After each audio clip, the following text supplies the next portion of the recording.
अस्सलाम स्टूडेंट्स, आपका statistical theory में जो नेक्स्ट टॉपिक है वो है स्टेम एंड लीफ डायग्राम। सबसे पहले definition, stem and leaf diagram है क्या? A very useful way of grouping data into classes while still retaining the original data is to draw a stem and leaf diagram, also known as stem plot. हम stem and leaf diagram को second name हम stem plot भी उसको कह सकते हैं। और ये एक वे है, एक मेथड है आपकी डाटा को ग्रुप करने का। ठीक है, अपने डाटा को मैनेज करने का, अरेंज करने का एक और मेथड हम पढ़े। जैसे फ्रीक्वेंसी डिस्ट्रीब्यूशन है, ये उससे अलग मेथड है। एक डायग्राम की फॉर्म में आप अपने डाटा को अरेंज कर सकते हैं। A stem and leaf diagram, also called a stem and leaf plot, is a diagram that quickly summarizes data.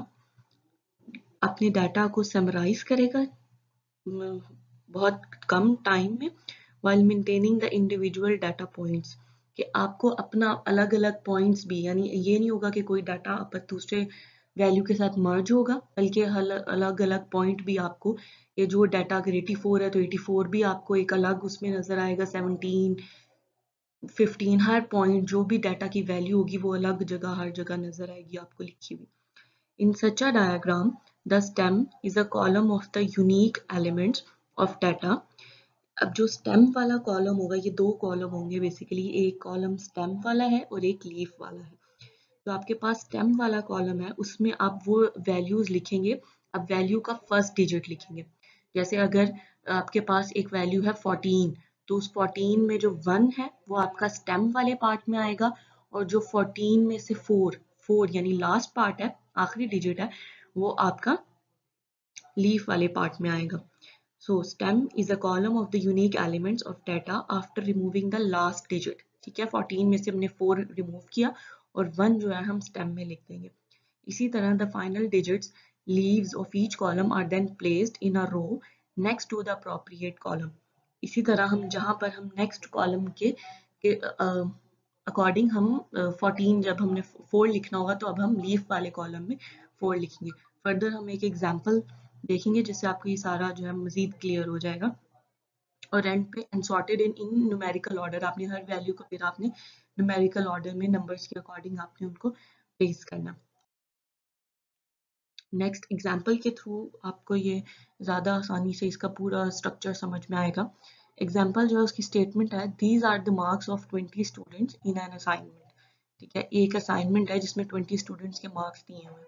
अब सबसे पहले आपको जो भी डाटा दिया हुआ होगा, आपने उसमें से मिनिमम मार्क्स और मैक्सिमम मार्क्स आपने पॉइंट आउट करके आपने यहाँ पर लिख देना है। ठीक है, कोई भी minimum value and maximum value आपने डाटा में से सबसे पहले आपने ये फाइंड आउट करनी है। तो इस डाटा में हमारे पास जो मिनिमम वैल्यू है वो 17 है, और जो मैक्सिमम वैल्यू है वो हमारे पास 84 है।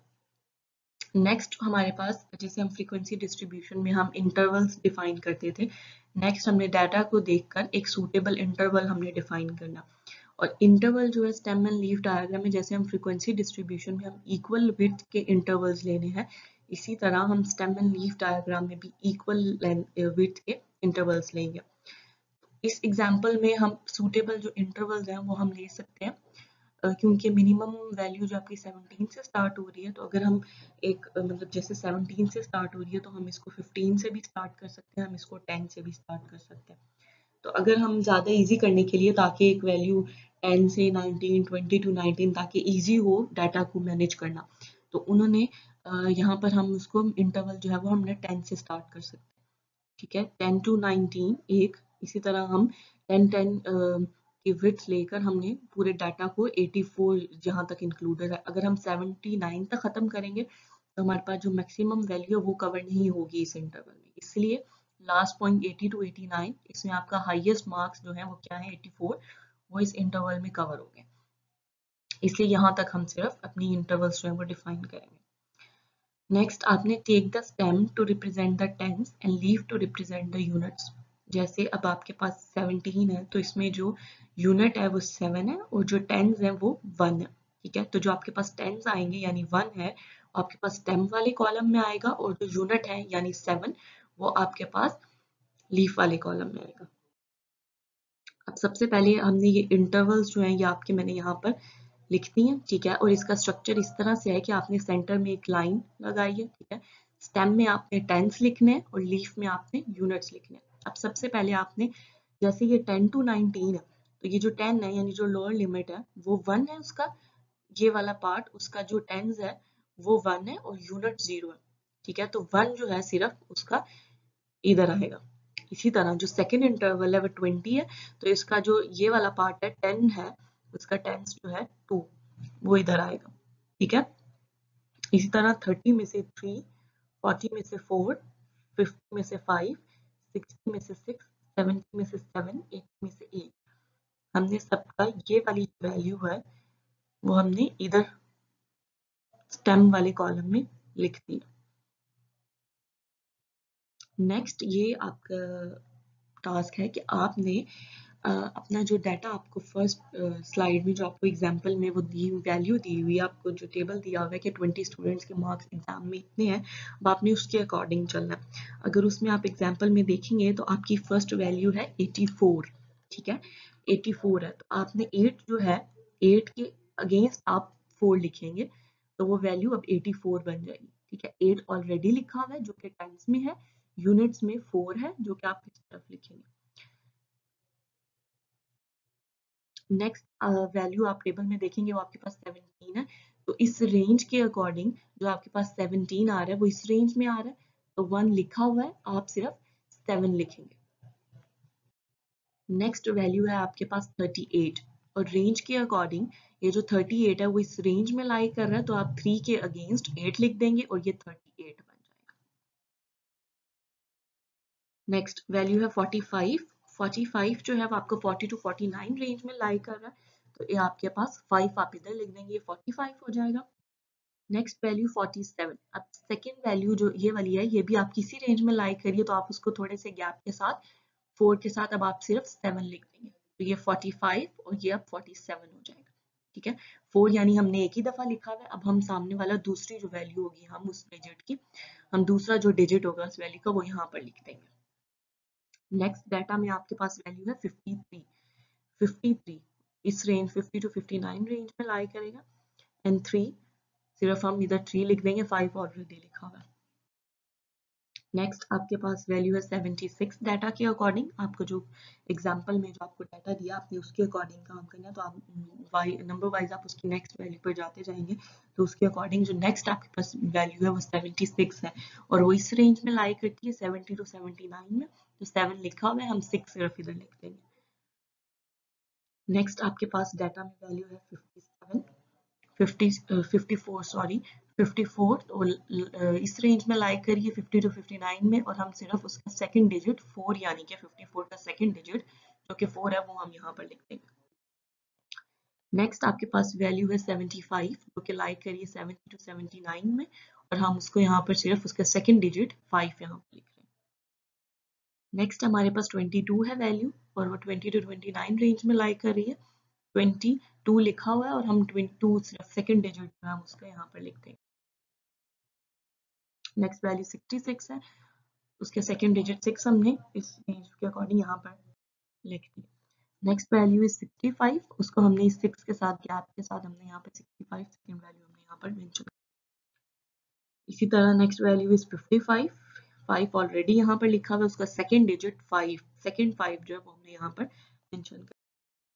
नेक्स्ट इज 54 जो कि आपके पास इसी रेंज में लाई कर रहा है, तो हम उसको इसी वैल्यू में दोबारा से लिख देंगे, इसके आगे 4। नेक्स्ट इज 51, 51 का सेकंड डिजिट इज 1, वो हमने यहाँ पर लिख। नेक्स्ट वैल्यू डाटा के अकॉर्डिंग है 44, ठीक है, और वो इस रेंज में लाई कर रही है, तो हम गैप के साथ सेकंड डिजिट 44 का सेकंड डिजिट इज 4, हम यहाँ पर लिख। नेक्स्ट वैल्यू इज 39, उसके नेक्स्ट लास्ट डिजिट जो है वो 9 है, वो हम यहाँ पर रेंज के अकॉर्डिंग लिख रहे हैं।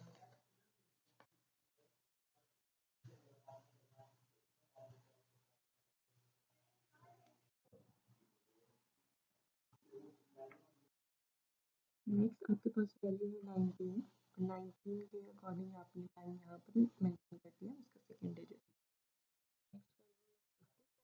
लास्ट पे आपने ये 4 सेकंड डिजिट आपने यहाँ पर ऐड कर दिया, और नेक्स्ट वैल्यू जो है वो 72 उसके अकॉर्डिंग आपने यहाँ पर नेक्स्ट आपने ऐड कर दिया। ठीक है, आपकी सारी वैल्यूज हैं 20 1 2 3 4 5 7 8 9 10 11 12 13 14 15 16 17 18 19 20 20 स्टूडेंट्स के मार्क्स दिए हुए थे, 20 के 20 आपने यहाँ पर लिख दिए। नेक्स्ट आपका काम ये है कि आपने ये जो वैल्यूज है इनको आपने अरेंज करना है न्यूमेरिकल ऑर्डर में। ठीक है, कहीं जो है वो आपके पास 2 पहले है, 3 से पहले 3 लिखा हुआ है पहले, बाद में 2 है, 5 पहले है, 4 बाद में, तो आपने उनको एक न्यूमेरिकल ऑर्डर में अरेंज करना है और आपने की देनी है साइड पे, जिससे आप एक्सप्लेन कर सके आपकी डायग्राम में क्या वैल्यू क्या शो कर रही है। जैसे अब आपने इसको अरेंज कर दिया इन वैल्यूज को, अगर आप इसको अपनी फाइनल डायग्राम से कंपेयर करेंगे तो आप देखेंगे कि 7 9 8 9 4 5 7 इन सबको 1 3 सिर्फ इनको अरेंज करके वैल्यूज को लिखा। ठीक है, अब इसमें हम देख सकते हैं कि जो हमारे पास 4 है वो यहाँ पर 3 दफ़ा आ रहा है, यानी तो ये 4 है तो वैल्यू क्या बनेगी, ये वैल्यू बनेगी 54, यानी ये 54 जो है ये 3 दफ़ा हमारे पास इधर वैल्यू में आ रहा है, यानी ये मोड है इस टाइप का। नेक्स्ट आपने की लिखनी है, तो की आप लिख सकते हैं। अब आप की लिखेंगे कि की 1, इसका मतलब की 1 का मतलब है कि ये जो 1 है ये आपका क्या शो कर रहा है, की 1 में 7 मीन्स 17 मार्क्स, यानी इस 7 का मतलब क्या है, 7 का मतलब 17 है। ठीक है, आपके पास तो डाटा में आपके पास था 84 एंड 17। ठीक है, तो आपने 84 4 यहाँ पर लिखा था, तो अगर आप इधर लिखेंगे की 8, ठीक है, तो आप लिख सकते हैं 4 मीन्स 84। ठीक है, तो आपके पास इसके थ्रू आप डाटा को, अपने डायग्राम को इस तरह रिप्रेजेंट कर सकते हैं। आपको डाटा को अरेंज करना इजी है और आप इसमें देख सकते हैं कि कौन सी वैल्यू ज़्यादा बार रिपीट हो रही है। जैसे एक दफ़ा इस डायग्राम को देखकर आपको पता चलेगा कि यहाँ पे ये जो 4 है वो 3 दफ़ा आ रहा है, तो ये आपकी वैल्यू बार बार यानी 3 दफ़ा रिपीट हुई है, तो जो वैल्यू बार बार ज़्यादा दफ़ा, जो मैक्सिमम टाइम्स जो वैल्यू रिपीट होती है वो आपका मोड बन जाता है। इस केस में आपका 5 जो है, 5 के साथ उसको मिला के पढ़ेंगे तो वो 54, यानी 54 जो आपके पास मार्क्स हैं वो आपके पास स्टूडेंट्स के ज़्यादा आए हैं, मैक्सिमम आए, तो ये आपका मॉड बन जाएगा। नेक्स्ट आपको स्लाइड्स में मैं जो सेंड करूँगी उनमें इनकी एग्जांपल्स होंगी जो हम फिर फर्दर डिस्कस करेंगे। Thank you.